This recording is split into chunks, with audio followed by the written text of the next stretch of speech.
राजस्थान एक ऐसा राज्य जहाँ की परंपराएं जितनी गहरी हैं, उतनी ही जटिल है यहाँ की महिलाओं के सशक्तिकरण की कहानी। ये कहानी अक्सर विरोधाभासों से भरी है। आज हम इसी कहानी की परतों को खोलेंगे और देखेंगे कि कैसे कानून के वादों और जमीनी हकीकत के बीच एक बहुत बड़ी खाई नजर आती है। चलिए इस कहानी की शुरुआत करते हैं संतरा से। उनकी ये बात सुनिए। इसमें एक उम्मीद है, एक पहचान, एक सम्मान और जिम्मेदारी का एहसास। ये ठीक वैसी ही तस्वीर है जिसकी कल्पना की गई थी जब महिलाओं को राजनीतिक शक्ति देने की बात हुई थी। और बस यहीं से हमारा असली सवाल शुरू होता है। क्या कागज पर मिला एक पद, एक टाइटल, असल में किसी को फैसले लेने की ताकत देता है, या फिर कहानी कुछ और ही है? तो इस सवाल का जवाब ढूंढने के लिए हमें थोड़ा पीछे जाना होगा, उस दौर में जब एक गहरी पितृसत्तात्मक व्यवस्था को बदलने के लिए एक बहुत बड़ा, एक क्रांतिकारी कानूनी कदम उठाया गया था। तो हुआ ये कि साल 1992 में आया 73वां संवैधानिक संशोधन। इसका मकसद था शासन को गांव-गांव तक पहुंचाना, पर इसकी सबसे बड़ी बात थी स्थानीय निकायों में महिलाओं के लिए 1/3 सीटों का आरक्षण।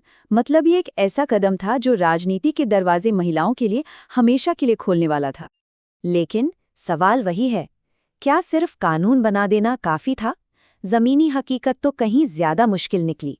अब हम सीकर जिले की एक स्टडी के जरिए इस प्रॉक्सी समस्या को समझेंगे। मतलब जब कुर्सी तो मिलती है पर आवाज नहीं।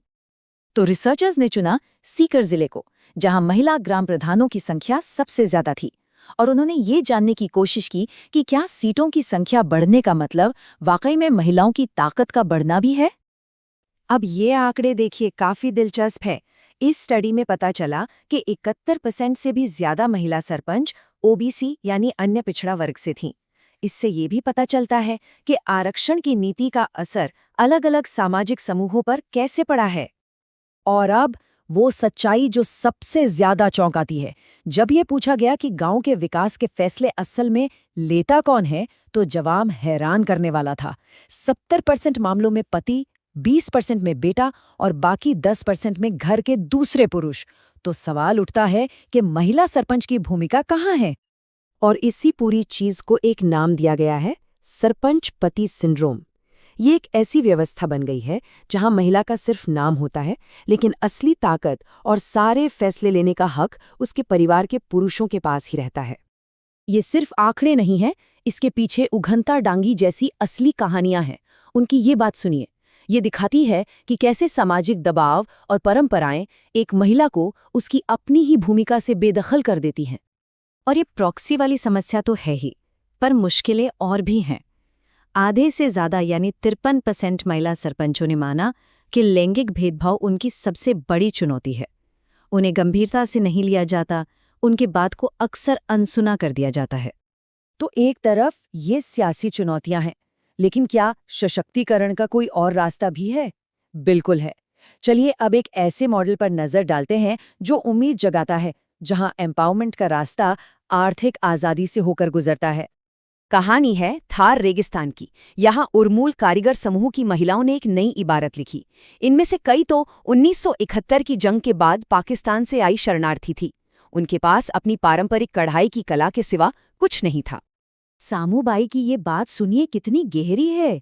उनके लिए उनकी कला सिर्फ कोई हुनर नहीं, बल्कि उनका खेत है, उनकी फसल है, उनकी कमाई है। और जब वो इस हुनर के दम पर एक साथ आईं, तो उन्हें सिर्फ पैसा ही नहीं, बल्कि जीने का एक नया मकसद भी मिला। केले की कहानी तो इस बदलाव की जीती जागती मिसाल है। सोचिए, एक बच्ची जो 10 साल की उम्र में खेतों में मजदूरी करती थी, आज एक आत्मनिर्भर कारीगर है जो नए नए डिजाइन बनाती है और जिसका अपना बैंक अकाउंट है। यही तो है आर्थिक आजादी की असली ताकत। और ये एम्पावरमेंट सिर्फ एक इंसान तक नहीं रुका। जैसा पारोबाई बताती हैं, जब ये महिलाएं आर्थिक तौर पर मजबूत हुईं, तो उन्होंने अपने पूरे गांव की जिम्मेदारी उठाई, शराब जैसी बुराइयों के खिलाफ आवाज उठाई और अपने गांव की तरक्की में हिस्सेदार बनी। तो ये तो हुई कुछ कहानियां, पर अगर पूरे राजस्थान की बात करें तो तस्वीर कैसी दिखती है? चलिए अब जिलावार आंकड़ों पर नजर डालते हैं और देखते हैं कि पिछले 20 सालों में क्या बदला है। अब ये आंकड़े देखिए, ये बहुत ही मिली-जुली तस्वीर दिखाते हैं। जो अजमेर 1991 में नंबर 1 पर था, वो 2011 तक फिसलकर 11वें नंबर पर आ गया। वहीं प्रतापगढ़ जैसा नया जिला टॉप पर पहुंच गया। मतलब साफ है, तरक्की एक सीधी लाइन में नहीं हुई है। कहीं हालात सुधरे हैं तो कहीं बिगड़े भी हैं।